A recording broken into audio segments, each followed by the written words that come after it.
you talking about?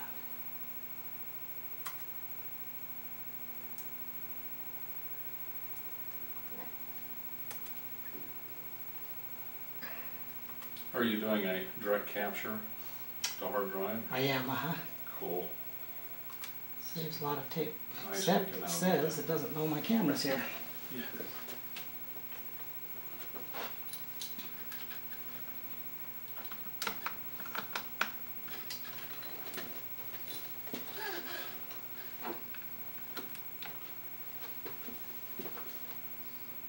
Why doesn't it know my camera's here?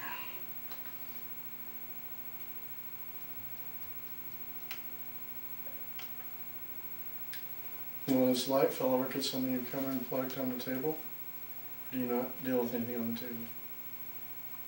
I will, but not yet.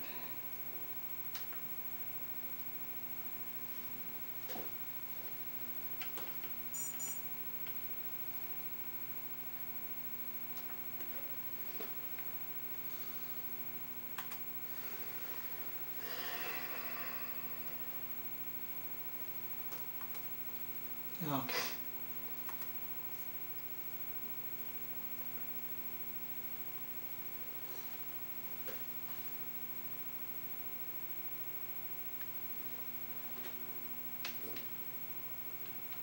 So what software do you add it in? Right now I use Pinnacle because it catches the fastest on this old computer. Okay, running.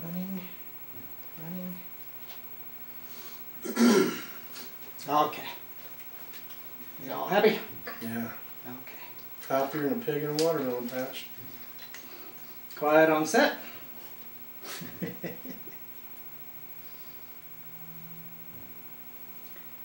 Three, two. Hi, welcome to the Emergency Preparation and Cooking Show. I'm Reg McDaniel, and in today's episode I'm extremely excited about our guest. I've known Jim Phillips for about 5 years now. He and I went in business together a few years ago. We've maintained our friendships and contacts throughout the years. And I want you to know about a DVD that you all want to get your hands on. It's only $5.50. It's made by Jim, and it's called The Foundation, which is your true needs and priorities. So go to this site you see on your screen now and log on, and you can get a copy of this for your library. You want to go through it. It's very detailed and it's very, very interesting. The whole family will enjoy it. So our show today is on how your 72-hour kit can kill you.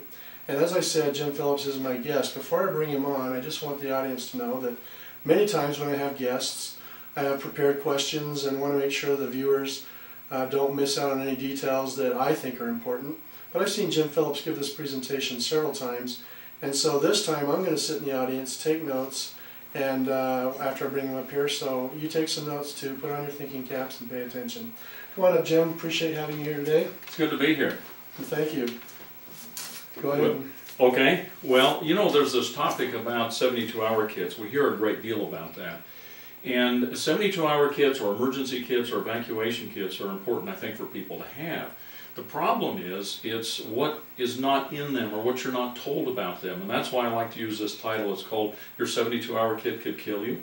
And I want you to understand, when I'm talking about things, we're going to look at one of these kits. I'm not saying these things are bad or what's in there, the individual things.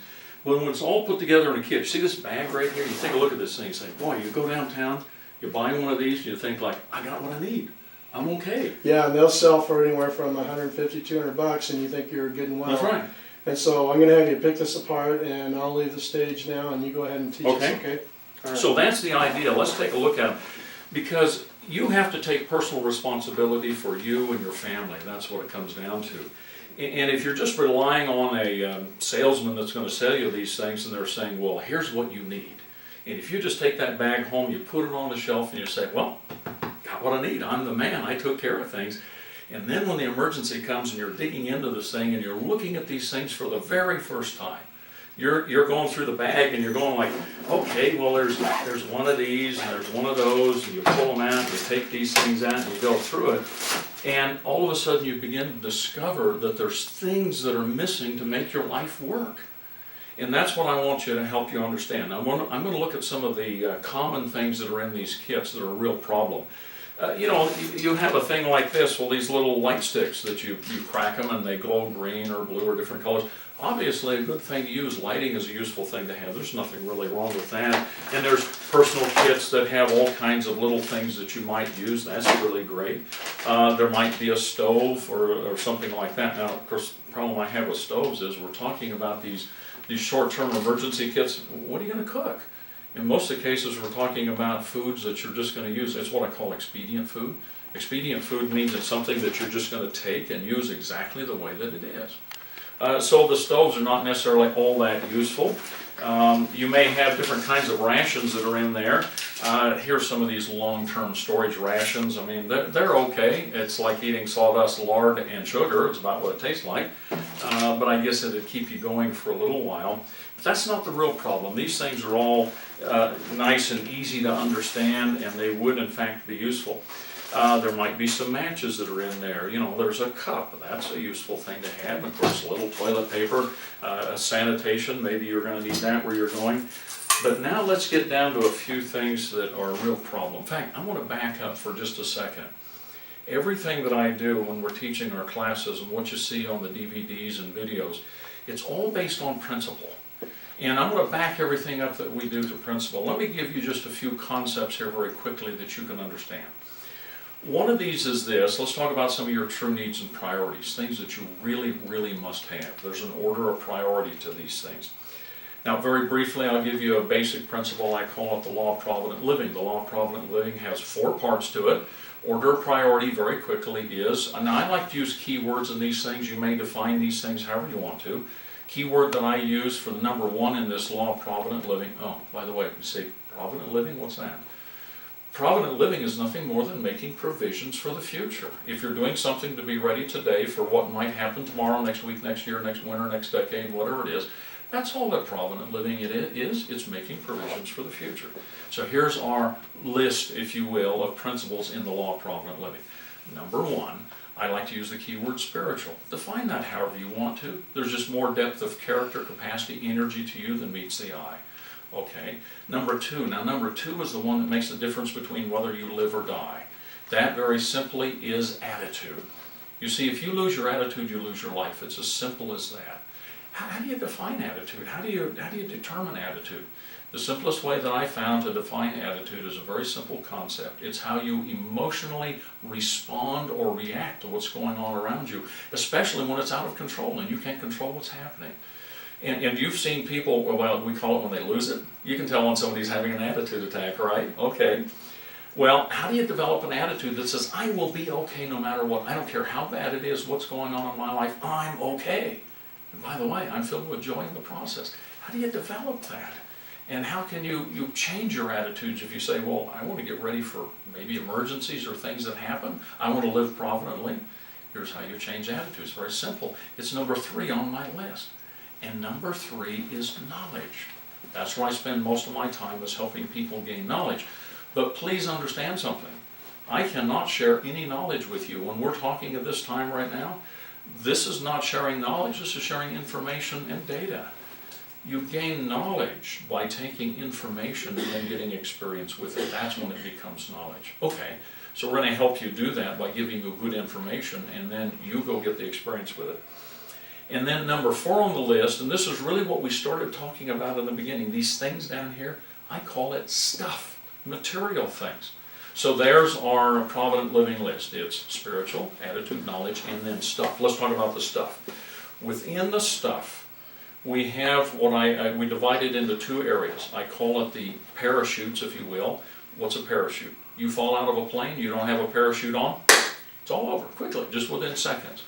If you have a parachute on, you can float down to the earth. So I like using the concept of parachute because people understand it. There are preparedness parachutes. Then when we're talking about long-term things, we're meaning things that are more like your permanent provisions. There are 4 parachutes, and this is the reason I want to get you to this parachute concept. When we're talking about the emergency kits, we're talking about things that happen quickly. 2, 3, 4, 5 days, maybe 2 weeks. Here's the parachutes very quickly. Number 1 parachute is clothing. Why clothing? Well, if you get thrown outside when the weather's really, really bad, something happens and you're outside. In our area here, we don't have hurricanes here, but we do have earthquakes potentially. If we have an earthquake in the middle of winter, in the middle of night, in the middle of January, everything's on the ground and you're outside, what you're wearing is going to determine how healthy you are, how strong you are. It's going to determine whether you live or not. So very simply, clothing is top of the list. I look at worst case things not because I'm gloom and doom, but because the simple concept. If I'm prepared for the worst, then if the worst happens, it's okay. If I'm prepared for the worst and the worst doesn't happen, life's easy. Simple as that. So let's take a look at these parachutes. Number one parachute was clothing, right? Number two parachute is water. How long do you live without water? Well, we say about 3 days. Well, maybe you made it 4 or 5, but they won't be good days. You must have water all the time. If you run out of water, your health goes downhill very quickly, and as a matter of fact, 3 or 4 days later, you expire. So we have to have water. So, clothing, water. Number 3, this is one that people don't hear much about, don't know much about, because our system takes care of us, and that's sanitation. The reason that sanitation is a parachute is that when emergencies occur, when things break down, when things are not working, our systems fail on us, what has happened is all the automatic things that were taking care of us are now gone. And sanitation is one of those things that if you get sick in the first 2, 3, or 4 days, and then your health goes downhill and you die 2 weeks later, what was the point of being prepared? So sanitation is a parachute because you can get in trouble very, very quickly. So clothing, water, sanitation, and number 4 is special needs. Special needs are things that each family or individual may have their own unique need. That may be things like medications. It may be things that individuals have to have around them. Certain special nutrients may be the case. Now, food, I didn't say food's a parachute because most of us can go, what, a week fasting, 2 weeks fasting, and you really would be okay. I've done that for 2 weeks just to see what it was like. Didn't eat anything, but I didn't go without water. So food is not a parachute because for a few days or a week or so you would be okay without it. And I'm not telling you you should fast. I'm just simply saying that food isn't going to get you in trouble unless it's a special need. So there's our parachute list, and then I'll very briefly give you the permanent provisions list, which is a little longer. Then we'll take a look at our kit where I started, and we'll see how some of these things kind of add up. Okay, the permanent provisions, the long-term things that you need are clothing, water, sanitation, same thing. Then nutrition. After a little while, we really do need to eat. And I noticed that I said nutrition. I didn't say food because there's a big difference between what a lot of people eat and what is actually nutritious. And so, and when you're in a stressful situation, when your life is upside down, when things have gone sideways on you, and you're under a lot of stress, you actually need better nutrition then than when life is kind of easy and you can relax. Okay, after nutrition, shelter. Now, if your clothing is right, and I teach people how to do this, you can live outside 24 hours a day, 7 days a week, the dead of winter, below zero. If your clothing is right, you can do that. I teach people how to do that. But after a little while, shelter would be a nice thing to have, so shelter. And then I talk about a general thing we call wellness. This is about how you rest. It's a little bit about recreation. It's about body elimination and a bunch of things besides just food and water that help you have good wellness and good strength. Then we have tools, and then we have supplies. Tools is an example. This thing I always carry with me, my pocket knife. This is a tool. But so is fire. Fire is a tool. Fire allows you to do a variety of things. So you have tools and supplies. Now, let's go back to our emergency kit. This idea that's being promoted about having emergency kits, 72-hour kits, be careful of what's in there and understand what's in there and why what's in there. That's why I teach the principles. And oh, by the way, these things that I've just very briefly gone over are in that DVD that Reg mentioned at the beginning. It's a part of what we call the Self-Reliant Family series. It's about helping families become self-reliant, and it's the foundation DVD, and it's available at a very nominal cost, just the cost of delivering it to you so you can get started. You'll learn about these principles in there. There's 2 hours of them in there. All right, back to our kit now. Let's take a look at this thing. The things I put out on the table, they're like okay, but they're not parachute items. Let's look at a few of these parachute items and see what's missing. One of them that we see in these kits all the time that they're trying to tell you that you need is, I'll hold up one of these things, a tube tent, okay? You've got a tube tent. You say, well, you ought to have a tent, it's shelter. And you see, shelter comes in if your clothing is poor. And I wouldn't expect there to be a lot of clothing in such a kit like this because that's a personal thing. You have to take care of that. So you have this idea of a tube tent. Well, now, Reg, what was the weather like when we were coming in here to do this? It's like, it's snowing outside. It's not really cold. It's 30 degrees or so, or 32 degrees, snowing lightly, and there's a little bit of a breeze blowing. You ever seen a tube tent? Well, take a look at this thing when you set it up. You got this rope you string between a couple of trees or car doors or something else, and then you have it run through this tube of plastic. You can put some rocks or logs or something in the corner, and you make this little pup tent shaped thing out of this plastic sheet. And what's missing? Well, two ends are missing. What's the wind going to do? It whistles right through that thing. So a tube tent will actually only work if it's like dead calm. But if it's calm and there's no precipitation coming down, what do you need a tent for? On a day like we have right now, where you have a little bit of wind and it's snowing out there, a tube tent is absolutely useless as a tube tent. Oh, by the way, I'll give you a little hint how you use it. You don't set it up as a tube tent. You do it in a way that we teach people how to fold up a plastic sheet that will become your shelter. So you leave it down on the ground and tuck it all around you and tuck the ends underneath, and you could slide down inside with a sleeping bag if you had one, so that you would be inside out of the weather. So a tube tent is okay, but see, it's the concept, oh, put up a tent. A tube tent won't do anything for you. By the way, the other thing is, when you take a look at this thing when we've set it up, you got my sleeping bag laying beside it, and you'll see that my sleeping bag is almost as long as the tent. I've got like 7 inches on one end, 7.5 inches on the other end, and there's my sleeping bag. If the rain was falling straight down, it'd splash up inside. Here again, it sounds good, but does it really work? So what I always tell people to do, this is what I do, is get your stuff out, play with it, use it, see what it's like. If you have a tube tent, hey, if you're only 3 foot long, it'll probably work. But if you're taller than that, you've got a problem. Okay, so we've got these tube tents that are in there that I just want people to understand what they will or will not do, and use them as a bed wrap rather than a tent if you have one. All right, well, let's look at another one of these little things that's kind of interesting. We have these, in fact, I've got one here that's open. We have these, they're made from a space blanket, and we used to call them space blankets. They're these reflective blankets. And you can find them as just a sheet, it's this big old sheet of reflective mylar. And the idea is that this will return some of your body heat, or reflect it back to you, which it does do. A lot of them now are made in the shape of a bag. And I can just unroll this thing here, and it's open on one end, and you can slip down inside of that thing and pull it up around you. But here's the thing you notice about that bag. In fact, we've got some pictures. We'll go outside and show me. It comes up to here. So I can't get all the way inside of this bag. Again, it's not big enough. If you're 4 foot tall, it's going to be great. But how do these things really work? What do they really do? Well, I can put my hand inside there and I say, I can feel a little bit of reflection. And obviously it's going to stop the wind from blowing on you, and that's good. And it'll keep some of the rain or snow off of you, and that would be good. But does this really provide insulation? Is there any insulation value here? Actually, there's none. This thing is a very, very thin, about 1/2 mil thick mylar sheet, and there's no trapped air in that material itself. There. Excuse me. There's actually no trapped air in that material. It's going to get this little bubble of warm air around you, or I'll say trapped air. But how much insulation is in that? Here's what I tell people to do. Now, you read the bag. Okay, look at the bag on here, and it says reflects 80% of body heat. Okay, the radiated heat. Reflects 80% of radiated body heat. Well, that sounds great, 80%. Here's the question. How much heat do you lose through radiation?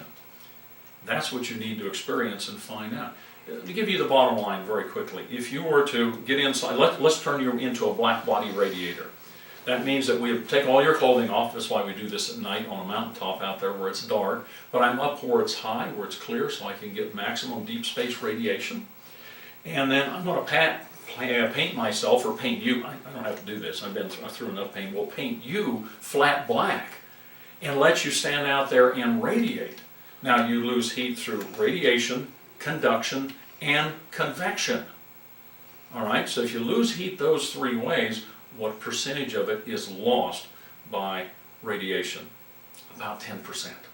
So what happens is when the little label on there says reflects 80% of radiated body heat, well, you're going to get 80% of the 10% back. That means 8%. That's if you were a perfect radiator, but you're probably not. My point is this. 80% sounds like a big number, and the label makes it sound like it's going to do something great. This is what I tell people to do. If you have one of these, I didn't say you shouldn't have them. I said understand what it will do. This is what I'd recommend you do. Get one of them out. Go outside on some evening when it's chilly or cool, preferably below freezing. Get inside of that bag and you spend the night in it, and you tell me how well it works. That'll give you the idea that, you know what, I'd like to have something better than that to sleep in. You see, sleeping clothing, we call sleeping bags and things like that. This is intended to make up for the fact that maybe you're not wearing the right clothing or you don't have a sleeping bag. This does not substitute very well for sleeping bags. I've used them in the summer on cool evenings. You're okay, but it's like, give me a sleeping bag. Give me some blankets any day over what this thing will do. So it's limited, not useless, but it is limited. Just be very, very careful. Okay. Let's look at something else that we find very commonly in these heat packs. Now, notice that most of what's in here is not about water so far. We haven't talked anything about clothing, and these kits, they don't tell you about that. They've tried to give you some things to make up for the fact that your clothing might be rather poor. And here's one of those other things they give you to make up for them. Some of these little heat packs, these are these things, you know, okay, well, we rip one of them open, you've seen them. They have these little white bag that's inside, and what it actually has is some carbon, some salt, a little bit of water, and very, very fine iron filings in here. And when you put iron in that environment and give it some oxygen, it actually rusts. This is an iron burner is what I call it. It's to cause it to rust very quickly, and it generates some heat. Rusting is an exothermic reaction. So we're just going to let this thing sit here and heat up for a moment. You read the bag and it says, it gets hot up to 120 to 140 degrees. That sounds pretty good. It'll stay warm for up to 18 hours. Okay. But let's take a look at it. You look at it and say, well, that's how big it is. So I could heat that hand, or I could heat that hand, or my right foot, or my left foot. And I guess if I have 30 or 40 of them, I can lay them all over my body. But the idea is you're thinking like, boy, I've got this little heat generator in there, but how many BTUs are in it? Not very many, that's the problem. Here's the real difficulty, and this is what they don't tell you. It's not on the package. And I've been feeling this thing to see what would go on, because this actually came in a little kit that I had. These take a few minutes to get up to heat, but you can detect right away if they're going to be heating up. And so far, I don't feel anything. Here's what they don't tell you. These have an actual practical shelf life of 2 years maximum. Actually, if you're going to have them in your kits, you want to rotate them every year. Get new ones and get them in there. Get new ones in there. And if you've had them in your kits for 3, 4, 5 years, you know what? They're probably useless. Here's the problem. You thought you had one of these things that was going to help you, because I got cold hands. My hands are freezing. My feet are freezing. I'm going to get these little things out, open them up, and they're going to get hot, and you get them out, and they've been in there for 3 or 4 years. They do nothing. Now what are you going to do? You don't have a backup. Or if they're like this one's just barely starting to get warm.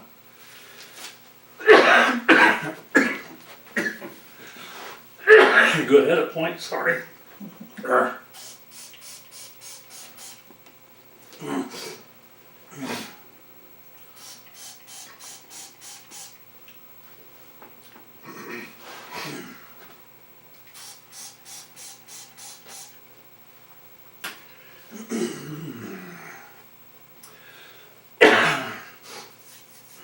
See if I got it back.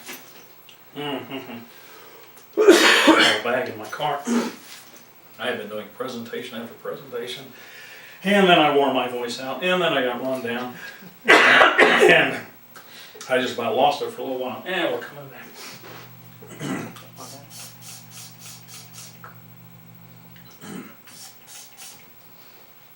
Well, at least this one's going to last forever. Yeah. Yeah, take your time. I think that's the magic of being able to edit. So you see, there's the problem with these things. They're very limited in what they'll do. And if you didn't understand that, both in terms of the size, the amount of heat that's there, but the real problem is, if you've had them for 3 years and they're dead, what are you going to do? Okay, so be careful with those things. Did I say they don't work? They do work. You just have to understand what the limits are on them. Now, let's take a look at one of these other things in these kits that typically irritates me. Not because it's going to hurt me, but because people don't understand what they're missing and what the problem is.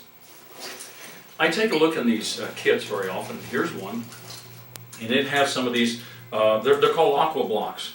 This is water in a box. It's just, you can get them in cans or bottles, or in this case in these boxes, kind of like juices come in.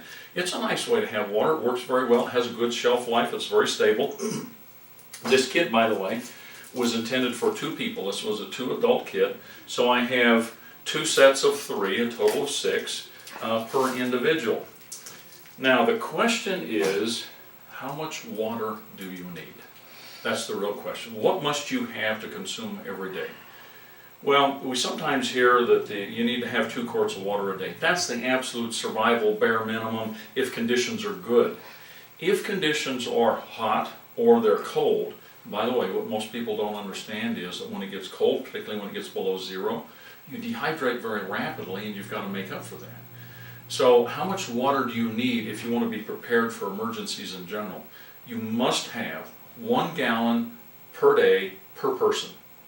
Simple as that. A gallon per person. And if you're less than a gallon per person, you've got a problem. Okay. All right? We had the little tape come loose in the middle.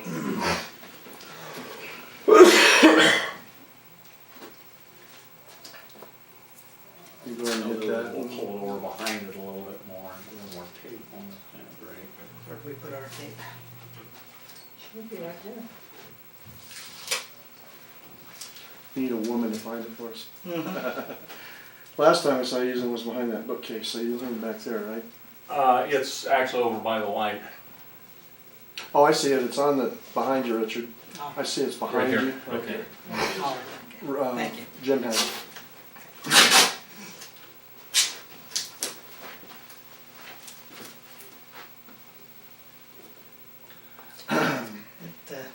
Tape isn't that sticky. Well, it's kind of hard to do duct tape to material. It's not really what it's designed for. Yeah. Yeah, for dropping it. Okay, I need to back up and see where we should start again. Okay, how much water you need? Why don't we, I'll just pick it up in the water section again. Let's just Yeah. be in there. Okay. Get the tape out of there. I guess we're on the break here. We'll just What are you Yeah. spraying? coil silver.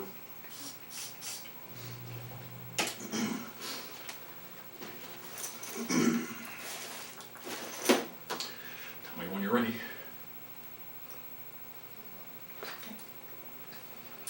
Okay, let's take a look at one of the other things that's in these kits that irritates me.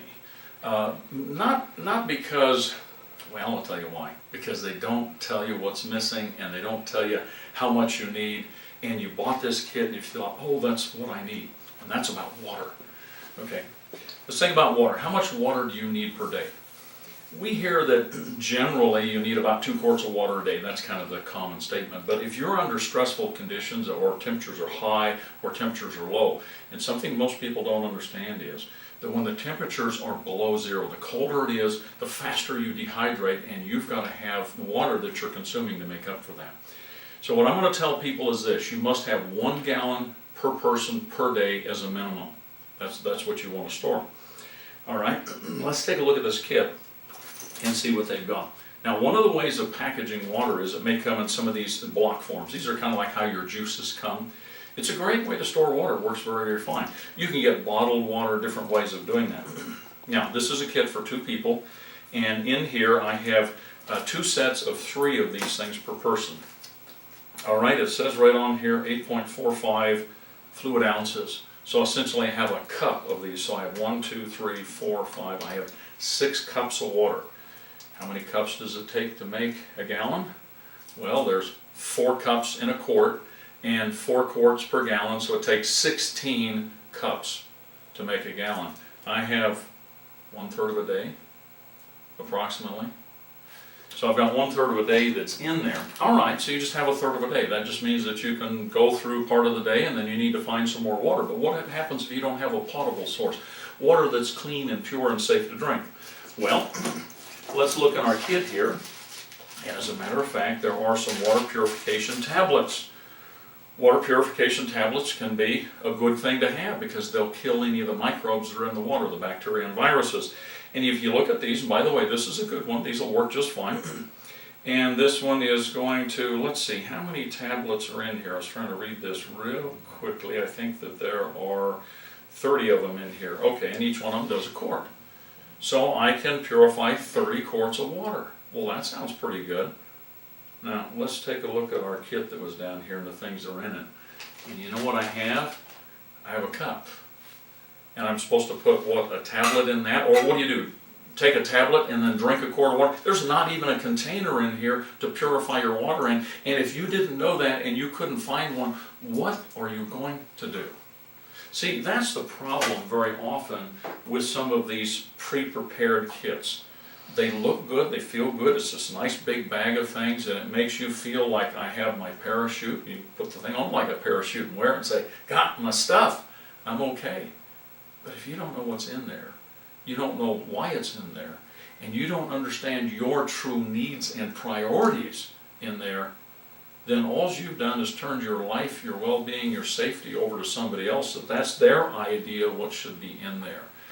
Every one of these things is useful. Every one of these things has its place.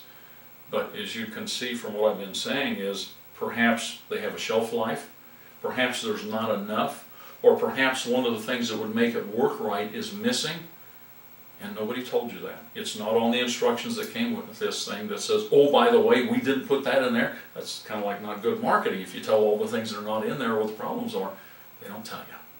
So Jim, how do you fix the problem of the quart of water yourself, so that you can purify that? Okay, good question. What do you do? Let's say that we're in this situation. Well, more than likely, I may be able to find a container. I can find something that I could put water in, an old juice bottle, a soda bottle, or something like that. I could come up with something if this is all that I had. Ideally, I like to have multiple ways of purifying water. Some of the portable water filters, because those you can just pump water through them and use it immediately. These, when you put it in the water, they have to set for a while. If you're really thirsty and you want to drink right now, if you have a young child who's under a lot of stress and they're like thirsty, they want to drink now. Do you know how long you have to let these set? At room temperature water, you need to give them at least 30 minutes before you use them. You don't just drop it in there and drink the water. So one of the disadvantages of tablets and things like that is you've got 30 minutes to an hour that they need to sit in the water to be sure they kill the stuff. And by the way, one of the reasons you have to give them that long is because every one of these things, this is a poison, literally it is, it's got to poison the bugs, and so it's not a very concentrated amount, you have to give it enough time. What I like to do is have the portable water filters, so I can just pump water through it, drink immediately, and then you have the chemical backups that allow you to kill the critters in the water and then consume the water. You start having to think outside the box is one of the things that you want to do. If I had this kit and this is all I had, I'm going to be looking for a container. You can probably find them. Now, if you want to learn more about actually putting together what I call an evacuation kit, in fact, I don't like to use the word 72-hour kit. It's too limiting. If you said, well, I'm set for 72 hours, that's 3 days, what are you going to do for day 4, 5, 6, 7, 8, 9, and 10? And as we've seen with some of these disasters that occur, what happens is, well, the idea of the 72-hour kit was sometime within the next 3 days or so, perhaps there'll be some services that'll come in that'll take care of you. And if they show up in 2 to 3 days, great. What if they don't? We've had some events that have occurred where it's been many days, even weeks. And I don't just mean the Katrina event. I'll go back to Hurricane Hugo. We had people that were cut off and did not have services or support or help from the outside for 6 weeks. They were on their own. I believe that you need to be prepared for longer than 3 days or 4 days. As a matter of fact, I think it's a very positive thing to prepare yourself to be self-reliant. That's the word I like to use, self-reliant, where I can take care of myself and my household. That puts me in a position to reach out and help other people around me. I want to be self-reliant for weeks, months, a year or two would be great. Now, suppose you're saying like, all right, I really believe that we ought to get prepared with some things. Where do you begin? You begin by understanding the principles. Let's go back to the principles. We're talking the material things. The material things, this stuff is the short-term parachutes or what? It is my clothing. Why? Because I may face the environment out there. Now, by the way, some people say, well, I live in Tucson. Clothing's important to you down there, but it's not clothing for the cold. Now we're dealing with how do you take care of yourself? It's in the middle of July when you're outside. You've got to have the right clothing that protects you in those conditions. If you live in an area where there's a lot of biting critters and mosquitoes and things, it's now mosquito netting, that's clothing. It's the stuff you put on your skin to drive them away. You see, clothing is more than just shirt and pants. Clothing is anything that you would use to give you personal, portable protection. It is in fact shelter, but it's other kinds of protection. Sunscreen. If you're in Tucson, Phoenix, and those areas, you need sunscreen out there if you're going to be outside. You need the big hat, the sombrero, that gives you the shade for your head and your shoulders and your neck. All those kinds of things are important. So you see, clothing is more than just our shirt and pants. And by the way, I talk about this all the time. This pocket knife, by the way, you notice it's tied on a cord, so I can't lose it. Okay? This is clothing to me because first off, I would rather do a presentation without my pants and without my knife. And I don't do presentations without my pants. So I wear it all the time. So I have it with me because this is what I can use. This is a tool that I can use to produce my clothing. If it's in the dead of winter, I can get into the couch cushions. I can get into the front seat of my car or into my snowmobile or into the airplane seat or something like that. Cut it up because there's insulating materials in there. We think of it as padding. It'll insulate you. So this is clothing because it helps me to produce the clothing if I need it in an emergency. So we talk about getting back to these principles and understanding what they are. Well, it's clothing, it's water, it's sanitation. You've got to take care of that. Again, there wasn't a lot in here to help you with your sanitation in this kit. It usually isn't in there. And by the way, a bar of soap is not a good thing to do. You know the problems with bars of soap? The problem with bars of soap is that the bacteria actually like to live on it. We think that it's going to like kill them. They don't. You take a look at bars of soap, they're a breeder of bacteria. They're fat-based and the bacteria like the fat. Now what it helps to do is flush the oils and fats away so you can wash it away. You're better off using a liquid detergent that, number one, you're not contaminating the bottle, you're just taking out what you need, and then it'll flush away much more easily and wash away. So bars of soap, you think about it for sanitation, you're actually going to be spreading things around when you hand it off. From one sick person hands it to another sick person, you've just spread bacteria is what happens. So bars of soap are not a good thing to use, and that's what you commonly find. In fact, there's one in this kit, because people don't understand. So taking care of our sanitation and our personal hygiene is a very important thing to do on the short term, and then be sure you're paying attention to your special needs, your household and your family. Then the long-term things, when we get longer than just a few days, well, what do you need? Clothing, water, sanitation, shelter. We want to have some shelter in there. We want to have some nutrition in there. We also want to have things that help us with our overall wellness. By the way, one of the things for me when I get in a lot of stress, I would like to be able to take my CD player with, for me, some good symphonic music, put on a pair of headphones and say, give me 30 minutes just to kick back and relax. I need to get my head back. That's a part of wellness. It's a part of mental, emotional wellness that helps you be okay to deal with hard things. Then we have some tools like the knives, but we can be talking shovels and rakes and things like that. Even a bag to carry things in, I call that a tool. That's a tool for packing and carrying things like that. And then we get into the supplies. Well, we think about toilet paper and food as a supply, but rope and wire and different things like that, and tape. Now, for the women, you know, it's hot glue. By the way, when the electricity doesn't work, what do? A candle and a glue stick, and you can heat it and stick things together. That can be a supply kind of a thing. And for the guys, what's it for us? Duct tape. We'll fix everything with duct tape and baling wire. Those are supply kinds of things that you'll use up that will help you take care of yourself. There's many, many things that we can put on the list. Well, I hope this information helps you a little bit to understand. And I'm not here to pick on a commercially produced kit or slam dunk on them exactly. I'm here to educate you and teach you, because what's important that you understand what your needs are, what's in there, what's not in there, because the responsibility for your well-being is in your hands. It's not in mine. It's not in the guy that sold you the stuff. It's in your hands. So that's where getting the understanding of these principles and concepts is so important. And that's what I like to do, is teach people about them. That's why we're publishing these things in a Self-Reliant Family series. Oh, and I think I started to say something earlier, Reg. We've got like the one DVD that gives you the foundation principles, that one that we give to people at a very, very low cost. I want them to get started. There is a 2-hour DVD that's called Ready, Set, Evacuate.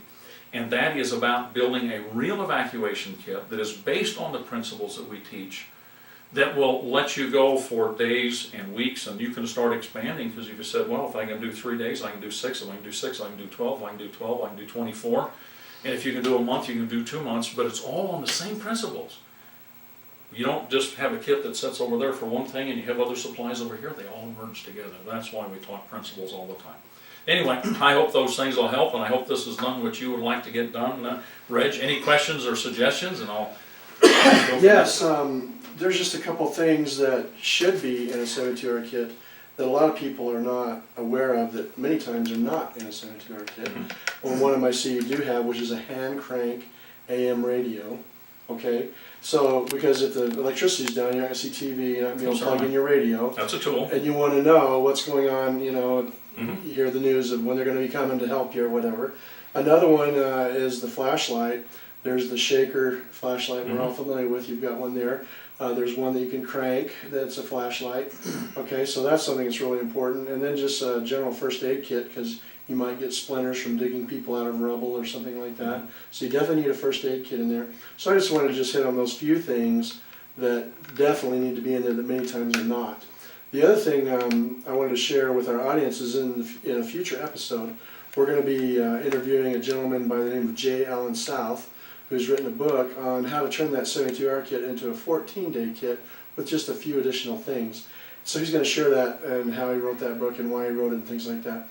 But I really appreciate being with us here today, Jim, and you've really given us some great information that everybody can take home to their families and take care of themselves and not be a victim and have an adventure rather than a survival story. Absolutely.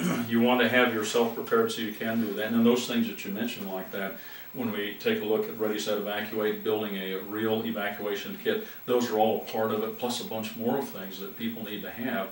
And that kit that we put together, like for in the Ready, Set, Evacuate, it starts out as a 2-week kit.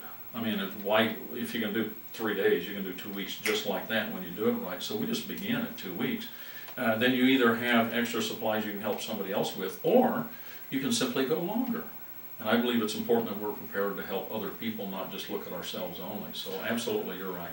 Well, the last thing I want to say before we go to our next part, where we're going to be doing some recipes for our show today, is if you go to our website that's showing on the screen, we can hook you up with some links to Jim's site, and he's got a lot of really good information that you want to include. And he'll be on some future episodes and actually show us how to make that clothing he's talking about. And it's a very special clothing that I highly endorse. And so look forward to that. Come to our website, www.emergencypreparation.com, and we'll link you up with those additional tools that you can use for yourself and your family. Thanks again. Good to be here. Thanks. Okay, there's only one thing I'd like to redo, Okay. if you feel comfortable, and that is when I introduced you and you came up. Sure. I'm going to do it again, and if you feel my intent of the TV show is to, like you, educate people, take the mystery out of it, take the trepidation out of it, show them how to save money. And so when I bring you up, I'd like you to say, I just want to say before I get started here, how important this show is that Reg McDaniel's doing, that you need to watch every episode. He's going to really teach you a lot of things. Just because it's nice to have someone of your prestige endorse something that's good for the public, Sure. in my eyes, you know what I'm Yeah. saying? And we were kind of awkward there at first, Yeah. you know, and that'll be what we'll do instead of that awkwardness. Yeah, that'll be Okay? fine. So we'll just redo that and then we'll be done. Now, what you see on TV is what you're going to get, so you need to move over. Luckily, I had 3 cameras, so I Yeah. got you in. But, That's why I come in. That's weird. Yeah. That's weird. I'm not comfortable with it. So I'm going to step over here and I go that way. So we'll just start the introduction all over again. okay. And he can't see into this, so that's not an issue. I hope. Okay, was that? Yeah. Okay. 3, 2. Howdy everybody, and welcome to the Emergency Preparation and Cooking Show. I'm Reg McDaniel, and today's episode I'm extremely excited to share with you. I have a guest today that's been a good friend of mine for over 5 years. Jim Phillips is his name, and he and I went into business 5 years ago. We've kept close contact, we've stayed good friends, and here he is today to be on our show. He's going to share with us how your 72-hour kit can kill you. And before he does that, I do want to share with you the DVD that he's put together for you that's very inexpensive. It's only $5.50. It's called Part 1, The Foundation, Your True Needs and Priorities. This DVD, you can go to our website, www.emergencypreparation.com, and for only $5.50, this DVD is something that you and your family can really learn from. And we'll also provide some additional links so you can get some additional stuff that Jim has to offer. So without further ado, let me bring Jim on. Come on over here, Jim. It's good to see you. It's good to be here again, thanks. I appreciate being here. You know, have a media like this where we can share concepts with people, I think is important. Reaching out to them, and what you're doing and with this program, I think is very, very vital. Different people learn different ways and through different media, and when it's done in an interesting way, as your shows are, and when you've tied it with food and all these other things, and the topics that you brought in there, I think it's important, so I appreciate being here and being a part of it. Share some of these concepts with people. Well, thank you. Now, usually I have to help my guest with questions and make sure they don't forget important details, but I've seen Jim's presentation on this many times, so I'm going to sit in the audience today, take notes, put on my thinking cap, pay attention, and I want you to do the same, and then if I have any questions that I think he might forget about, which I don't think will happen, I'll just shout out the question from the audience. So Jim, you go ahead and start, and thanks again for being on the show. Glad to do that, and hopefully I don't get lost either. And that's good. Good. I like that. Yeah, everything's running? Yes, okay. So, 3, 2. Well, you know, there's a lot more that I can keep saying here, and there's many, many details in this, but I think we're about out of time for today's show, so we probably ought to cut it off there, right? Yeah, Okay. that's all the time we have for this part of our episode today. We're going to go to some recipes next. But next episode will be part 2 of how your emergency preparation kit can kill you. And so you want to be sure and be here for the next episode and not miss out on that, okay? So go to our emergencypreparation.com website if you know you're going to miss that episode. We have the DVDs for sale on that website also. Thanks, and we'll see you on the next show, Jim, okay? Okay, be great. Oh, by the way, sometime we ought to show them how to build a real kit. We can do that sometime too. That's another episode. Okay, yeah. so we'll talk about the problems here. But I'll bring mine, you bring yours. And That's right. Hey, let's go out in the woods and do that. It'll be Okay. more fun out there anyway. All right. Great. Okay, ready to try one more time? What happened? When you turned, you backed up and went off the screen. So from what point? Just a... I wasn't paying that Oh, that's okay. complete attention. Yeah, we're getting so good at this. Yeah, you got to watch the monitor because the camera can only do what's. Well, you know, I'm so used to them saying don't look at the camera that I'm thinking don't look at the monitor, but that's not the issue. No. It's- And I want you to look at the camera. yeah, that's what I thought. Make It's eye not gonna be Talking to obvious. the audience. Right. You know, it's not like you're having a discussion between yourselves and we're just I guess listening It's in. okay. in movie making they Each- say that. rather Each than one is what getting we're better. Exactly. Oh, yeah. Each one is getting better. Yeah. Let's do the whole thing again. All You right. didn't hear it, just make sure that you're all the way in here. doing. Okay. Well, I'll that do it. makes you look short, huh? I'll do I it. know. I was thinking, where am I? Oh, there I am. That spot on his shoulder. That mole on his shoulder. Oh. Okay, let me just see if I can get any more room out of here. That's all I can get. So. You guys are just gonna have to be friendly. Yeah, very friendly. As long as he leads. But can you follow? Oh.